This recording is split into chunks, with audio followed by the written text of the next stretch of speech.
Hello बच्चों, let's see this question. The question says a block of mass small m lies on a wedge of mass capital M.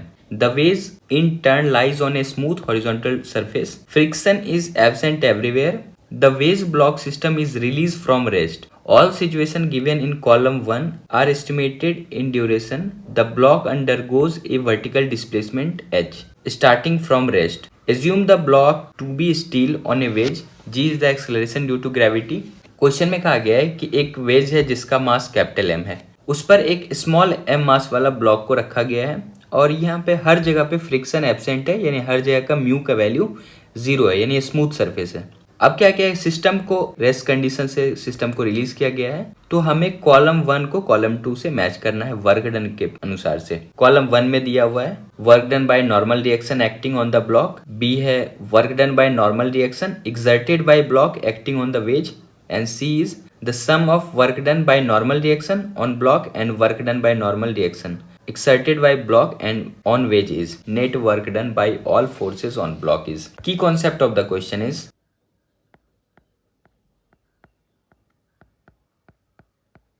work done on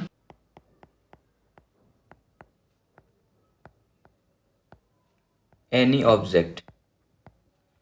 अगर आपको किसी object पर work done निकालना है तो उसके लिए आप क्या कर सकते हो, सिंपली हमें ये देखना है कि उस ऑब्जेक्ट पर कितना फोर्स लग रहा है और उस ऑब्जेक्ट पे कितना डिस्प्लेसमेंट हुआ है, या फिर इसे वेक्टर फॉर्म में हम लोग एफ डॉट एस भी बोल सकते हैं। एफ डॉट एस को अगर आप मैग्नीट्यूड के टर्म में लिखो तो डॉट प्रोडक्ट जब हम लोग हटाते हैं तो वहाँ पे क्या लगता है, कॉस थीटा लगता है, तो F into S cos theta हम लोग इसे बोल सकते हैं। तो इसकी कॉन्सेप्ट की हेल्प से हम लोग इस क्वेश्चन को सॉल्व करेंगे। अब हमें कॉलम 1 से कॉलम 2 को मैच करना है, तो हम लोग बारी बारी से ए बी सी डी से देखते हैं। अगर फर्स्ट ए की बात करें तो ए में कहा गया है work done by normal reaction acting on the block, यानी इस ब्लॉक पे नॉर्मल रिएक्शन के द्वारा वर्क डन कितना होगा ये हमें बताना है। ये वेज है, इसका मास दिया हुआ है कैपिटल एम और इस पर ब्लॉक लगा हुआ है जिसका मास स्मॉल एम है। अब हमें सिर्फ ये स्मॉल एम के बारे में सोचना है क्योंकि इसी पर हमें वर्क डन निकालना है। अब ये सारा सिस्टम स्मूथ है तो पहले हमें सोचना चाहिए ये कि जब इसे रेस्ट से रिलीज किया जाएगा तो क्या होगा। अब जब आप रिलीज करोगे रेस्ट से तो सब जगह पे फ्रिक्शन 0 है, यहाँ पे फ्रिक्शन 0 है और इस सरफेस पे भी फ्रिक्शन 0 है। तो यहाँ पे दो कंडीशन होगा। पहला तो ये एम मास वाला ब्लॉक इस पे स्लाइड करेगा और उसका एक्सेलरेशन कितना होना चाहिए, ये होना चाहिए जी साइन थीटा, क्योंकि अगर वेज का एंगल ये वाला अगर थीटा है तो। और दूसरा मोमेंट होगा जो बड़ा वाला वेज है, इसका मोमेंट इस साइड होगा क्योंकि फ्रिक्शनलेस सरफेस है, तो दोनों ब्लॉक का मोमेंट होगा। लेकिन फर्स्ट ए में पूछा जा रहा है कि normal reaction acting on the block, उसके द्वारा वर्क डन निकालना है। तो इस ब्लॉक पे जो नॉर्मल रिएक्शन लग रहा होगा वो कितना, सरफेस के परपेंडिकुलर लग रहा होगा ये नॉर्मल रिएक्शन। अब देखो इस ब्लॉक पे नॉर्मल रिएक्शन ऊपर के साइड लग रहा है और इस ब्लॉक का मूवमेंट नीचे की साइड हो रहा है, लेकिन एक्चुअल में इस ब्लॉक का मूवमेंट दो साइड हो रहा है, एक तो नीचे की साइड भी हो रहा है और एक लेफ्ट साइड भी हो रहा है। लेफ्ट साइड इसीलिए क्योंकि ये ब्लॉक जब नीचे आएगा तो ये बड़ा वाला वेज भी तो पीछे जाएगा, इधर साइड जाएगा, तो एक्चुअल में ये हमेशा इसके कांटेक्ट में रहेगा। तो एक्चुअल में हम लोग ये भी कह सकते हैं कि छोटा वाला ब्लॉक वो भी लेफ्ट साइड में मूव कर रहा होगा, तो इसका मोशन दो साइड हो रहा होगा। अब ये जो नॉर्मल है इसको अगर आप दो कॉम्पोनेंट में ब्रेक करोगे तो एक तो आपका ये हॉरिजॉन्टल कॉम्पोनेंट, एक वर्टिकल कॉम्पोनेंट। अगर आप थीटा वाइज देखो तो ये वाला एंगल थीटा दिया हुआ है क्वेश्चन में, तो उस हिसाब से ये वाला एंगल भी थीटा हो जाएगा। तो ये वाला कितना हो जाएगा, ये 90 माइनस थीटा हो जाएगा। तो हम लोग अगर इसे कंपोनेंट ब्रेक करें तो वर्टिकल वाले को बोल सकते हैं एन कॉस थीटा और हॉरिजॉन्टल वाले को बोल सकते हैं एन साइन थीटा। हमारे पास दो कंपोनेंट है। अब क्या है कि हम लोग जान चुके हैं जो छोटा वाला ब्लॉक है उसका मूवमेंट दो साइड हो रहा है, एक तो जी साइन थीटा इधर हो रहा है, तो एक्चुअल में हम लोग बोल सकते हैं कि ये नीचे भी हो रहा है, ये फॉल नीचे की साइड भी हो रहा है क्योंकि अगर इसका कंपोनेंट लोगे तो ये नीचे की साइड भी हो रहा है और एक हो रहा है लेफ्ट साइड। तो आप देखो एक डिस्प्लेसमेंट लेफ्ट साइड हो रहा है और एक डिस्प्लेसमेंट नीचे की साइड हो रहा है, ये जी साइन थीटा अगर आप कंपोनेंट लो। फोर्स और डिस्प्लेसमेंट हमेशा अपोजिट डायरेक्शन में, देखो एन साइन थीटा इसके वजह से डिस्प्लेसमेंट इधर साइड हो रहा है अगर हम लोग इस एस डैश बोले, और ये एन कॉस थीटा है इसका डिस्प्लेसमेंट नीचे की साइड हो रहा है। तो आप देखो जहां पे भी फोर्स है उसका डिस्प्लेसमेंट हमेशा अपोजिट हो रहा है। तो अगर हम लोग वर्क डन निकालेंगे तो work done equal to F dot S होता है, या फिर हम लोग F into S cos theta बोल सकते हैं। तो देखो दोनों फोर्स के बीच में कितना एंगल आ रहा है, इस एन कॉस थीटा और इस एस डैश में 180 डिग्री का, यहाँ पे 180 डिग्री। और ये दोनों कंडीशन के लिए एन साइन थीटा के लिए भी डिस्प्लेसमेंट अपोजिट है, एन कॉस थीटा के लिए भी डिस्प्लेसमेंट अपोजिट है। दोनों कंडीशन में डिस्प्लेसमेंट अपोजिट है, यानी कॉस 180 डिग्री। दोनों के बीच में फोर्स और डिस्प्लेसमेंट के बीच का एंगल 180 डिग्री है। कॉस 180 डिग्री का वैल्यू कितना होता है, ये होता है -1। इसका मतलब है कि वर्क डन क्या आएगा, हमेशा निगेटिव में आएगा। एक्चुअल में हमसे ये भी पूछा जा रहा है सिर्फ कि पॉजिटिव, निगेटिव या जीरो में आना चाहिए, यही हमसे बस पूछा जा रहा है।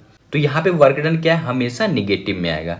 जब हम लोग नॉर्मल रिएक्शन के द्वारा वर्क डन ब्लॉक पे निकालेंगे तो उसमें क्या होगा, वर्क डन क्या आएगा, निगेटिव आएगा।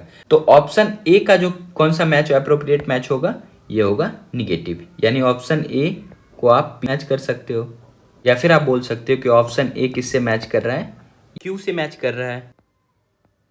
अब ऐसे हम लोग बी वाले को देखेंगे, तो मैं नेक्स्ट पेज में ले रहा हूँ। अब बी वाले में पूछा गया है work done by normal reaction exerted by block acting on wedge. इस बार जो नॉर्मल रिएक्शन वेज पे निकालना है। तो अगर मैं फिर से यहाँ पे सिस्टम बनाऊं, ये बी पार्ट के लिए है, ये वाला वेज है, ये वाला ब्लॉक है।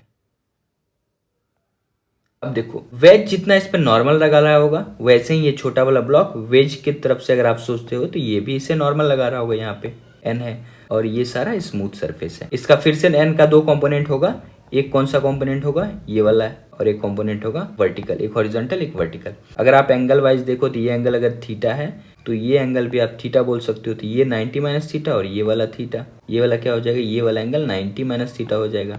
इसका मतलब है कि ये वर्टिकल कंपोनेंट क्या होगा, एन कॉस थीटा होगा, और जो हॉरिजॉन्टल कंपोनेंट होगा वो एन साइन थीटा होगा। अब देखो एन कॉस थीटा का तो कोई काम नहीं है, ऐसा इसलिए क्योंकि वर्टिकल में जो बड़ा वाला वेज है इसका तो डिस्प्लेसमेंट हो ही नहीं रहा है, इसका डिस्प्लेसमेंट तो सिर्फ लेफ्ट साइड हो रहा है। क्योंकि जब आप सिस्टम को रेस्ट से रिलीज करोगे तो ये वाला ब्लॉक नीचे स्लाइड करेगा और इसकी वजह से ये वाला जो वेज है वो लेफ्ट साइड में मूवमेंट होगा, यानी इसका डिस्प्लेसमेंट लेफ्ट साइड में होगा। यहाँ पे फोर्स भी लेफ्ट साइड लग रहा है और डिस्प्लेसमेंट भी लेफ्ट साइड हो रहा है। तो वर्क डन आप क्या बोल सकते हो, एफ डॉट एस या फिर F into S cos zero. Cos zero का वैल्यू 1 होता है। तो यहाँ पे जो वर्क डन आएगा ये आएगा आपका पॉजिटिव, क्योंकि ये जो एन कॉस थीटा वाला कंपोनेंट है ये हमारे किसी काम का नहीं है, क्योंकि इस डायरेक्शन में तो कोई डिस्प्लेसमेंट हो ही नहीं रहा है। वर्टिकल कंपोनेंट की वजह से जो वर्क डन है वो 0 आएगा। तो ऑल ओवर वर्क डन यहाँ पे क्या होगा, वेज पे लगने वाला नॉर्मल के लिए ये पॉजिटिव होगा। तो अगर हम लोग ऑप्शन बी का मैच देखें तो ऑप्शन बी में होगा पॉजिटिव। ऑप्शन बी के लिए ये वाला पॉजिटिव होगा। या फिर हम लोग बोल सकते हैं बी के लिए कौन सा बेस्ट मैच होगा, ये पी होगा। अब अगर हम लोग सी की बात करें, सी में दिया हुआ है the sum of work done by normal reaction on block and work done by normal reaction exerted by block on wedge. अब क्या है कि हमें दोनों नॉर्मल रिएक्शन के द्वारा जो वर्क डन है उसका सम निकालना है। तो अगर हम लोग सी की बात करें, क्या है कि सिस्टम पर कोई एक्सटर्नल फोर्स नहीं लग रहा है, हम लोग सिस्टम को रेस्ट पे छोड़ रहे हैं, तो मूवमेंट खुद से हो रहा है। हम लोग यहाँ से बोल सकते हैं no external force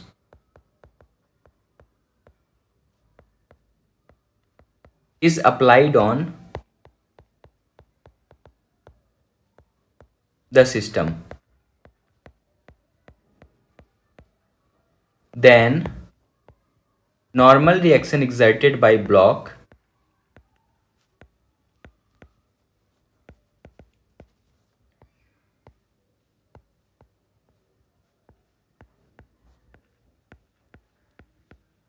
on wedge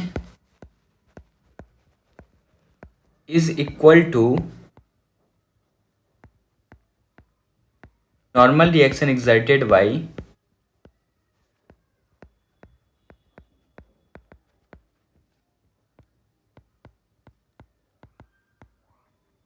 veg on block.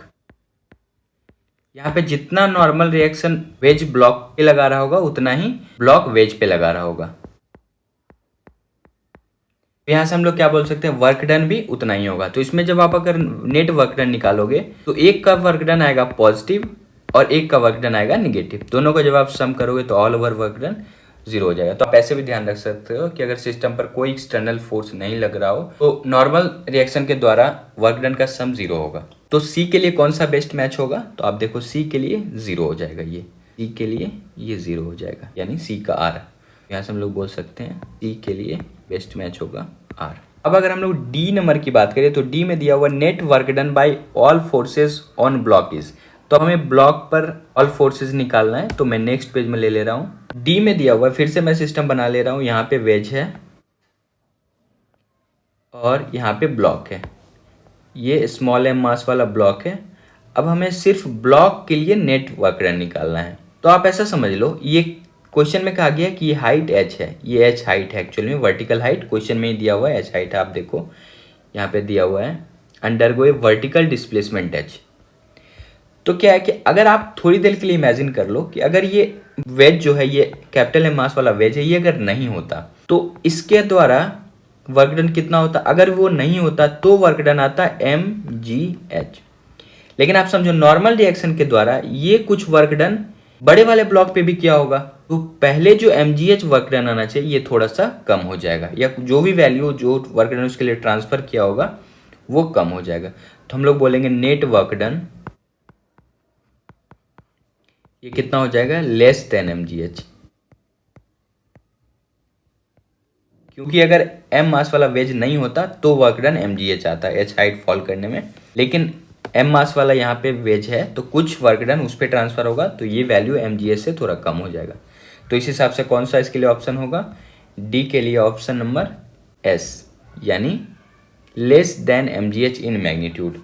तो हम लोग बोल सकते हैं ऑप्शन नंबर डी के लिए कौन सा अप्रोप्रिएट आंसर होगा, ये होगा एस। तो ये हमारा फाइनल मैच है। तो ऑप्शन नंबर ए के लिए क्यू आ रहा है, बी के लिए पी आ रहा है, सी के लिए आर आ रहा है और डी के लिए एस आ रहा है। This is the correct match of column 1 and column 2। Hope you understood it well. Best of luck. Thank you.